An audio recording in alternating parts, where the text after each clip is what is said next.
beginning, there was nothing.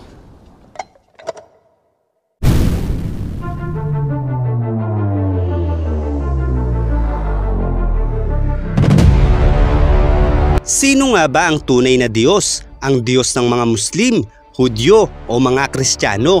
Ilan nga ba talaga ang Diyos sa ating mundo? Sa videong ito ay susubukan nating alamin ang pagkakaiba ng mga relihiyong ito upang ating malaman kung marami nga ba o nag-iisa lamang ang Diyos ng mga tao. Kung ating pag-uusapan ang relihiyong Islam, Judaismo at Kristyanismo ay masasabi natin na iisa lamang ang Diyos ng mga ito. Gayunpaman dahil sa magkakaibang paniniwala ay nagkakaroon ito ng kalituhan sa ibang mga tao at nagbibigay ito ng impresyon na ang bawat relihiyon ay mayroong tig-iisang Diyos kung saan ang Diyos ng isa ay mas makapangyarihan at mas makatarungan kaysa sa isa. Gayunpaman para sa mga matatagal nang naghahanap ng katotohanan ay tiyak na malinaw na ang Diyos ng mga Muslim, Hudyo at Kristiyano ay iisa dahil ang paniniwala ng mga ito ay tinatawag na monotheismo o naniniwala sa iisang Diyos. Subalit malamang na ang iba ay nagtataka kung papaano naging iisa ang Diyos ng mga Kristiyano. Gayong kinikilala nito ang Diyos Ama, Anak at ang Espiritu Santo. At bago natin sagutin iyan, ay ipaliliwanag muna natin kung bakit iisa lamang ang Diyos ng relihiyong Islam, Judaismo at Kristyanismo. Kung atin kasing pag-aaralan ang pinagmulan ng kasaysayan ng mga tao base sa banal na aklat ng mga relihiyong ito, ay mapagtatanto natin na ang lahat ng kwento ay nagmula sa iisang Diyos na lumalang kay Adam o Adan sa wikang Tagalog. Si Adam ay ang unang tao na nilalang ng Diyos ayon sa kasaysayan ng Biblia, Torah at maging sa Quran. At siya ang unang tao na nagdala ng mensahe mula sa Diyos sa kanyang mga lahi. At si Adam ay kinikilala bilang unang propeta ng Quran at Torah. Gayunpaman para sa mga Kristiyano ay mas kinikilala si Adam bilang unang tao.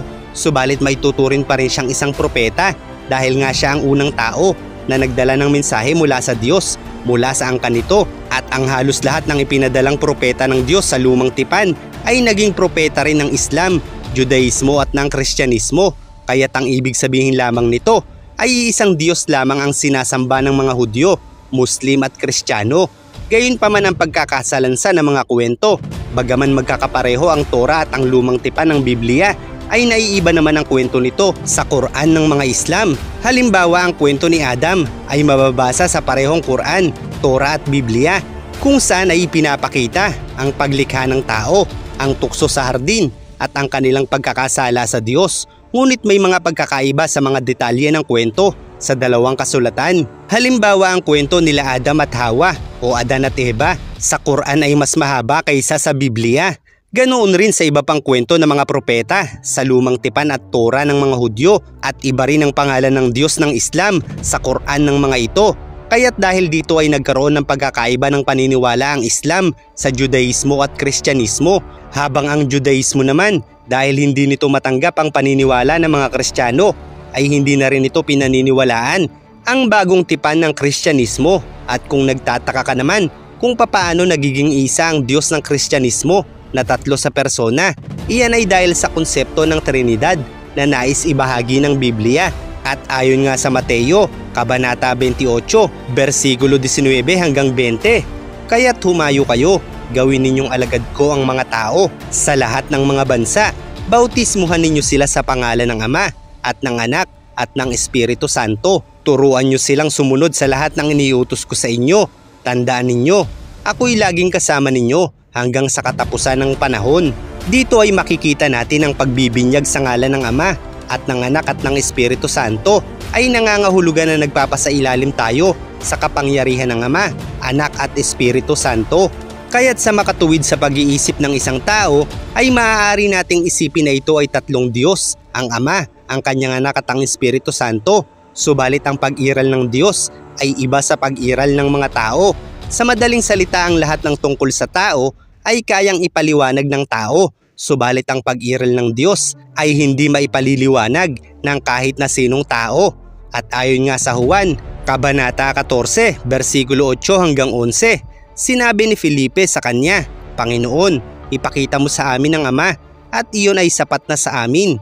Sinabi ni Jesus sa kanya, Felipe, matagal ng panahon na ako ay kasama ninyo at hindi mo pa ako kilala? Ang nakakita sa akin ay nakakita na sa Ama. Bakit mo sinasabi? Ipakita mo sa amin ang Ama.